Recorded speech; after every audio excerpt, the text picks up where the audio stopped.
एक बार बाबा गणेश दास जी ने उनका थोड़ा परिचय और कुछ पद एक पुस्तक के रूप में श्री रामानंद पुस्तकालय सुदामा कुटी से प्रकाशित किया। दिल्ली की एक स्त्री ने वह पुस्तक अध्ययन की और सोचा कि इस समय भी ऐसे भगवत प्राप्त संत विराजमान हैं तो दर्शन करना ही चाहिए। वह स्त्री उस पुस्तक पर पता देखकर सुदामा कुटी पहुंची। वहां उस समय राजेंद्र दास जी एवं कुछ अन्य वैष्णव सेवा में रहते थे। उस स्त्री ने पूछा कि इस पुस्तक में जिनके पद हैं, क्या उन संत के दर्शन हो सकते हैं? राजेंद्र दास जी ने कहा, बाबा का अब शरीर वृद्ध हो गया है, चल फिर नहीं पाते हैं। उस स्त्री ने हरे राम बाबा के विषय में अधिक जानने की इच्छा प्रकट की। राजेंद्र दास जी ने उनकी कुछ अनुभूतियां सुनाई, जिससे उस स्त्री की श्रद्धा और अधिक हो गई। राजेंद्र दास जी ने बाबा से अंदर जाकर कहा कि एक भक्तानी दर्शन करने आई है।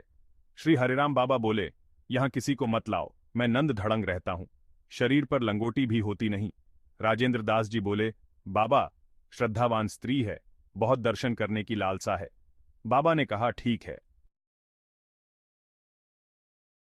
राजेंद्र दास जी ने श्री हरिराम बाबा के शरीर पर कपड़ा डाल दिया और उस भक्तानी को अंदर लाए।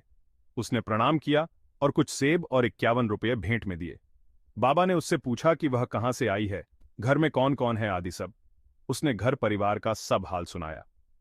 अंत में बाबा ने पूछा कि तुम्हारा विवाह हुआ कि नहीं। उसने कहा कि घर परिवार की जिम्मेदारी मुझ पर आने की वजह से अब तक विवाह नहीं हुआ। बाबा बोले, मैं अब विवाह के योग्य नहीं हूं, मेरा शरीर अब वृद्ध हो गया है। स्त्री बोली, बाबा, आप ये कैसी बात कर रहे हैं, मैं आपकी नातिन पोती जैसी हूं, आप साधु होकर ये कैसी बात करते हैं? बाबा बोले, तुम्हें किसने कह दिया कि मैं साधु हूं? मैं कोई साधु महात्मा नहीं हूं, मैं तो गुंडा और पागल हूं। गुंडा और पागल तो ऐसे बात करता है। वह स्त्री गड़बड़ाकर नाराज होकर भागने लगी। जाते जाते सब मिठाई, सेब, रुपया भी वापस कर दिया।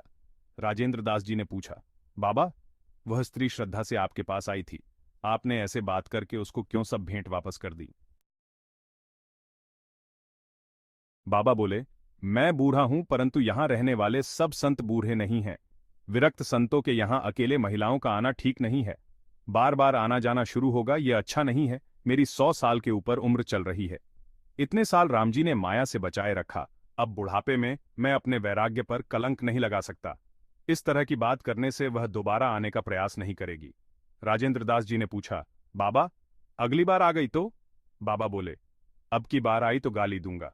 राजेंद्र दास जी ने पूछा, पुनः गाली खाकर भी आ जाए तो? बाबा बोले, फिर तो डंडा लेकर उसको भगाऊंगा। राजेंद्र दास जी ने पूछा, डंडा के डर से भी ना मानी तो क्या करेंगे बाबा? ये सुनकर बाबा रोने लगे और कहा कि यदि उसकी ऐसी श्रद्धा संतों के चरणों में है तो फिर मैं उसको श्री कृष्ण से मिलने का रास्ता बता दूंगा। हरे राम राम राम हरे हरे। हरे कृष्ण कृष्ण कृष्ण हरे हरे। एक बार कनक भवन अयोध्या में महारास का आयोजन किया गया। उस समय श्री हरिराम बाबा और श्री गणेश दास भक्तमाली जी अन्य कुछ संतों के साथ अयोध्या रास का दर्शन करने पधारे।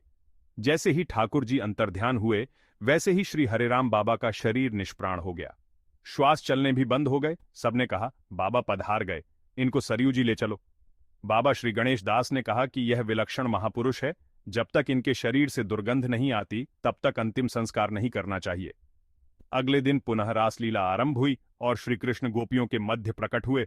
वैसे ही बाबा कूदकर खड़े हुए और हे प्राणनाथ, हे गोविंद, हा रास बिहारी, हे गोपीनाथ कहते हुए भगवान के चरणों को पकड़ लिया।